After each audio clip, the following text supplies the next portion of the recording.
বিধবা ভাতা কজন পাবে? গ্রামে বসে লিস্ট তৈরি করতে হবে। বার্ধক্য ভাতা কজন পাবে? গ্রামে বসে গ্রামের মানুষের সামনে লিস্ট তৈরি হবে।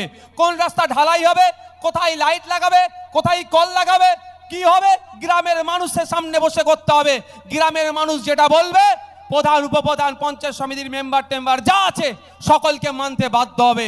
এটা আমাদের অধিকার, এটা আমাদের অধিকার, এটা আমাদের অধিকার। কোনো দাদা দিদি আমাদেরকে দেয়নি, সংবিধান আমাদেরকে দিয়েছে, এটা মাথায় রাখবেন। অধিকার সম্পর্কে সচেতন হন।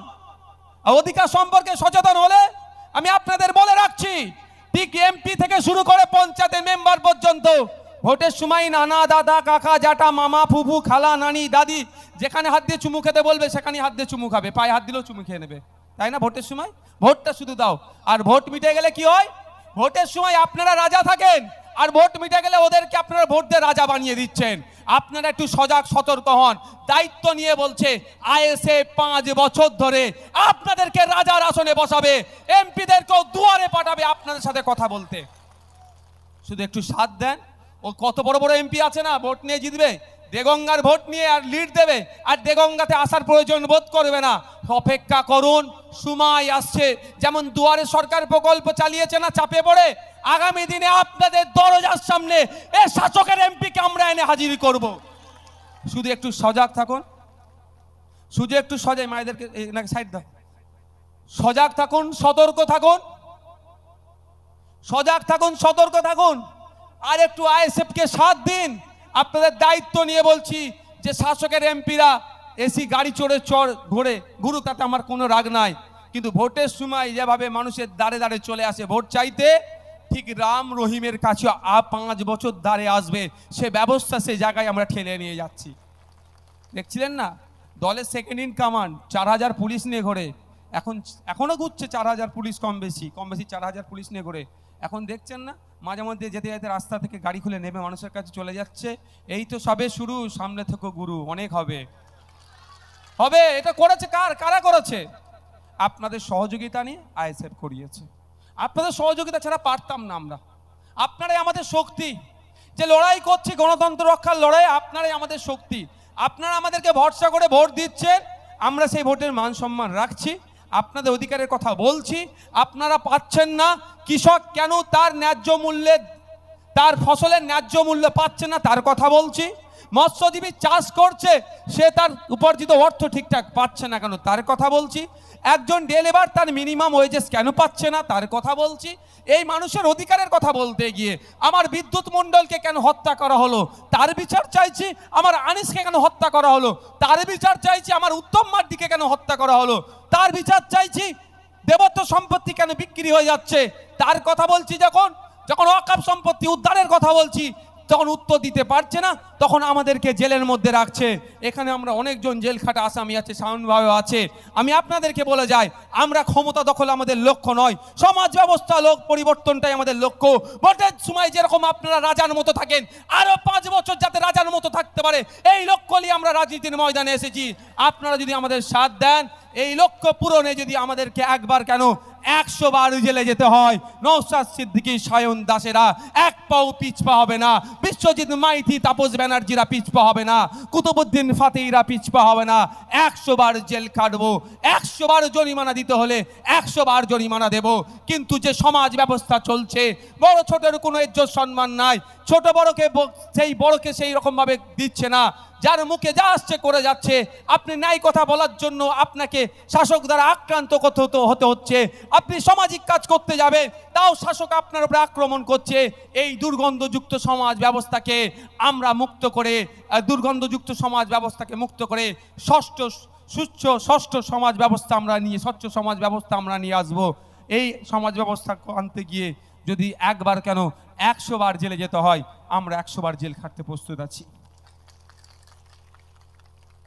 যারা কৃষক আছেন, মাসিক আয় কত পরিবার পিছু? আয় নেই তো, আমি তথ্য দিচ্ছি। আর একটা কথা মনে রাখবেন, আমি যে কথা বলছি একটা শব্দ যদি মিথ্যা বলি কি হবে বুঝতে পেরেছেন তো? আমাকে কোথায় রাখবে? সেন্ট্রাল প্রেসিডেন্সি জেলে রেখেছিল, তার থেকে যদি কোনো বড় জেল থাকে এদের হাতে, সেই জেলের মধ্যে ভরে রাখবে। আর এদের হাতে যদি পুরো ক্ষমতা থাকে, ও যতদিন ইচ্ছে জেলের মধ্যে ভরে রাখবে। রাগ কোথায়? আমাদেরকে অন্যায়ভাবে জেলের মধ্যে রেখেছিল, জজ কলকাতা হাইকোর্টের মহামান্য 2 বিচারপতি এমন তাড়া দিয়েছে, আইনের তাড়া খেয়ে আমাদেরকে জামিন দিয়ে দিয়েছে, আমাকে আটকে রাখতে পারেনি। সেই জন্য এই জজেদের ওপর এদের এত রাগ। এরাও জানে পুলিশগুলোকে, এসপিগুলোকে যেমন জেলা প্রেসিডেন্ট করে ফেলেছি, অনেকে, সব নয়, অনেক এসপিকে জেলা প্রেসিডেন্ট করে ফেলেছি, জজগুলোকেও রাজ্য কমিটির সদস্য ভাবছে ওরা করতে চায়।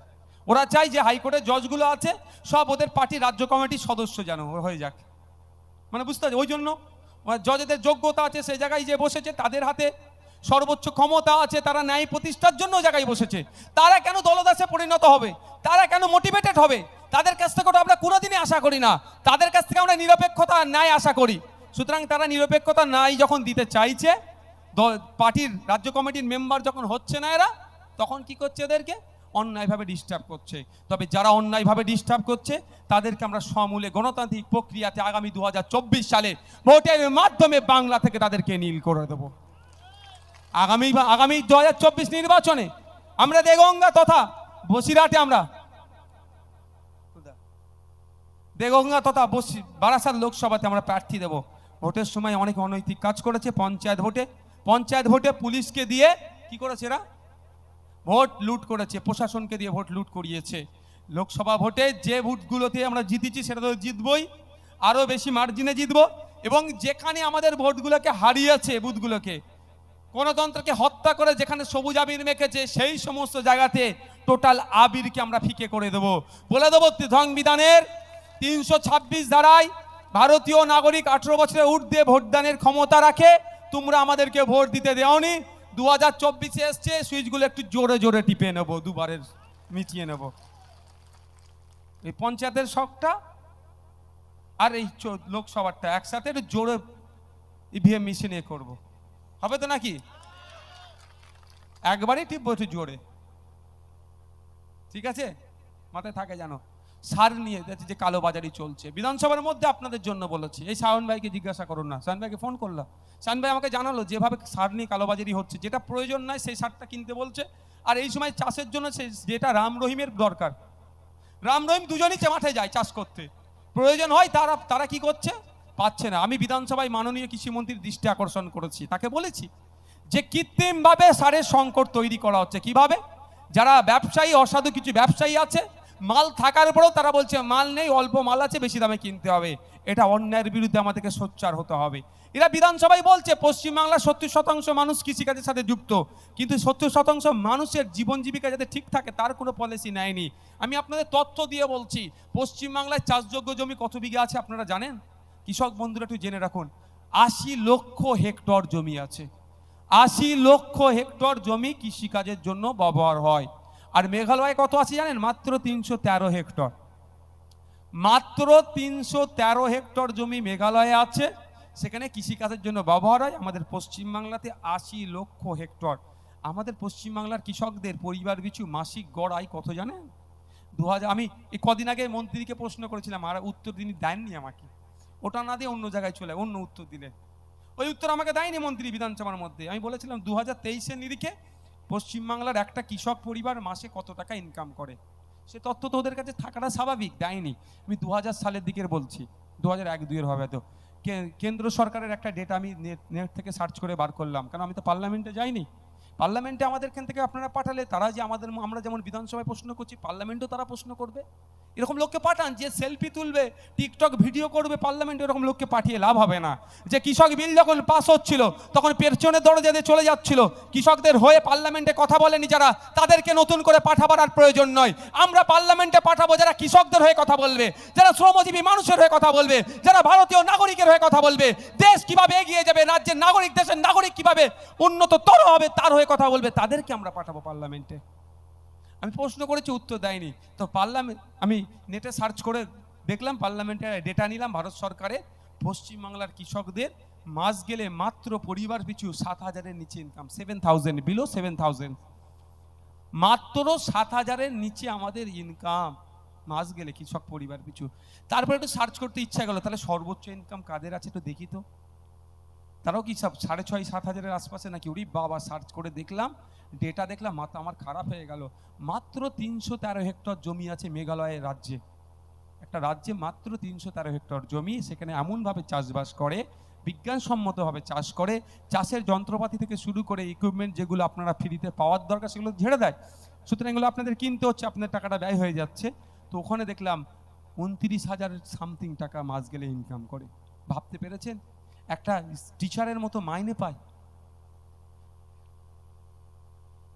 আজানের পরে 2-3 মিনিট বক্তব্য দিয়ে শেষ করে দেবো।